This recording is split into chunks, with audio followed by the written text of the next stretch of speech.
Okay, hi everyone. I'm going to make a quick video on the creation of part number 14, which is one of the two parts that you're going to be creating today in class. And this is extra help if you need it. And here we go.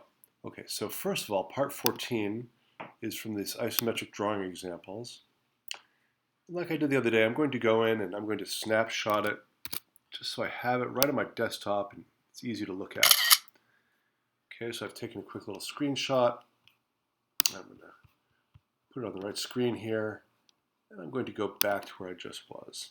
Okay, so you are going to draw this part in Onshape, and you are using techniques I'm about to go over, and you're going to submit this part right here on this slide. There are two slides here.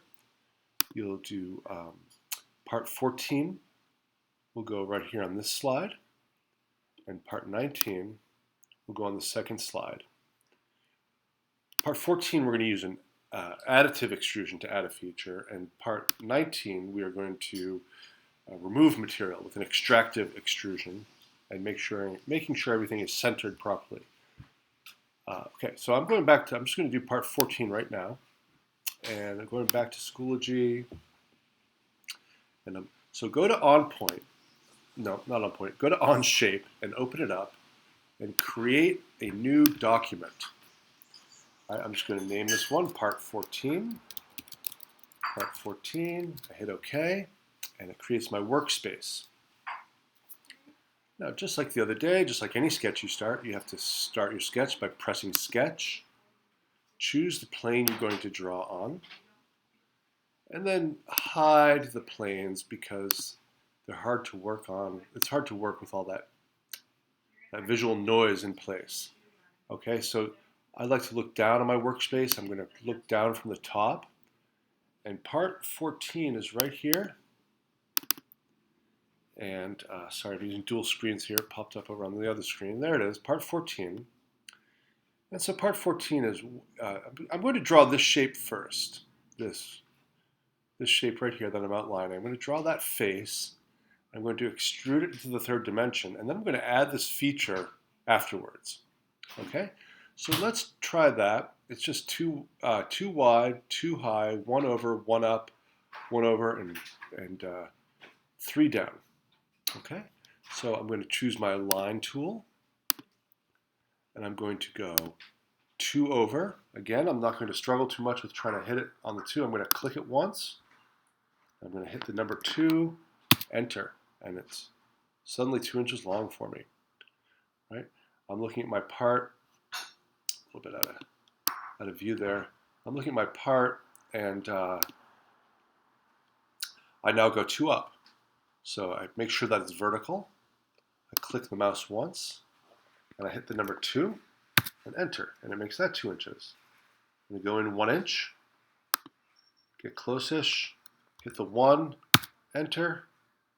Same thing here. I go up 1, right? Get close-ish, hit the 1, enter. I go over 1, get close-ish, hit the 1, enter. I bring it right back down to where I started from. I wait for it to click into place.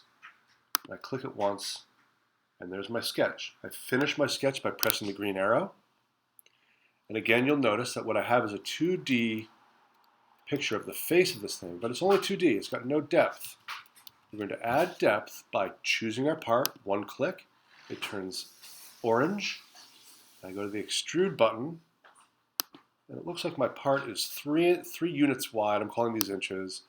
So 3 IN, and hit enter and finish. Okay, now if I scroll around, looks pretty good, looks right, but I'm missing a part. Right, I'm missing a piece. That little cube that goes right here. That it's a 1 by 1 by 1 cube, and it has to go on this face here. So what I'm going to do is I am going to start a new sketch. I have to choose my plane, which I'm going to draw on this face here. Okay, so I've chosen that face, but I want to look right at it. So I'm going to scroll. I'm going to look right at it. Oops, it rotated. Sorry about that. I can rotate it back with these arrows here. And it doesn't matter, but I just want to keep the bottom so I don't get confused. We all know I'm easily confused. So here we go. The next thing I need to do is I need to draw a little 1x1 square, but I don't know exactly where to put it. So the first thing I'm going to do is find the center. You're going to find if you let's see, if you choose the line tool and then turn your line into a construction line by clicking there. Now, any lines I add now are only construction lines. They're only for reference. They will not be part of my extrusion process. Right? And when I go over here, I can go up and down this line, and the center point shows up. Look at that. That's the center of this piece. Click it once. You'll notice my construction line looks different than a solid. It's not solid. And I go down here, and as long as it's vertical, it snaps to vertical. Well, that's the center. That's the center of that face. Now, it's going to want to keep drawing, so I'm going to hit the escape button to get out of that mode there. Now I've got a center line. Okay, well, we're off and running here. We need a square. So I'm going to choose the square tool. I'm going to choose a corner rectangle. I'm going to snap to right here and just draw a little square. And just like with the regular lines, I'm not going to struggle and try to make it 1x1 exactly. That'll be too difficult. I'm just going to click anywhere and then hit the number 1, enter. Hit it again, 1, that's the other dimension, enter. And so now I've got a 1x1 square here. And I've got to place its center, which is right there, on this center construction line. So the way I do it is with what is called a constraint. Okay, so what is a constraint? Well, it's when you constrain the drawing. You tell it where you want parts, and then they are stuck there. They're constrained to that position. So let me think about this for 1 second. What I'm going to do now is I am going to, I think I'll draw a construction line here. Yeah, so what I'll do is I'll draw a construction line in the middle of this square, which is going to show up. There it is. I'll draw a construction line here to there. It wants to keep drawing, so I'm going to hit escape. And, well, we're getting pretty close here. I've got a construction line in the center of the face. I've got a construction line in the center of my new 1x1 square. And if I make these coincident upon each other, if I make them, this one go on top of that one, well, then this is going to be centered on this face. Okay. So the way we do that is we go up here. I believe it's right here in this program. Let me double check. Yep, they're the constraints. I can do all sorts of constraints. That's the one I'm going to use. I can make circles concentric. I can make lines parallel, so on and so forth. You know, we'll be using these as we go. But right now I'm going to coincident. And I just go and I choose the things I want to be coincident. I want this, click it once, to be coincident with that. And Shazam! I click to finish my sketch because it's where I want it.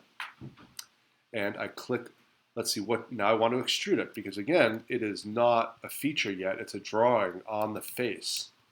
Well, I need to extrude that. So what I do is I click it so it lights up, orange. I go to my extrude button. 1 inch it's already set at the default of 1 inch. I can scroll around to see if I like, oh yeah, that's about right. Right, so now I can click yes to save it. I scroll out a little bit, and Shazam, there it is. Part number 14 with this feature added and centered properly. Now I would say that is so beautiful. I'm proud of it. I'm going to snapshot it,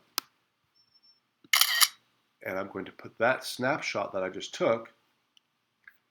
It's on my other screen here. I'm going to take that snapshot right there. Well, that's on my other screen too. Here's the snapshot. I just took that snapshot. I'm going to put that on my Google slide. Here comes another video for part number 19. Okay, good luck. See you guys soon.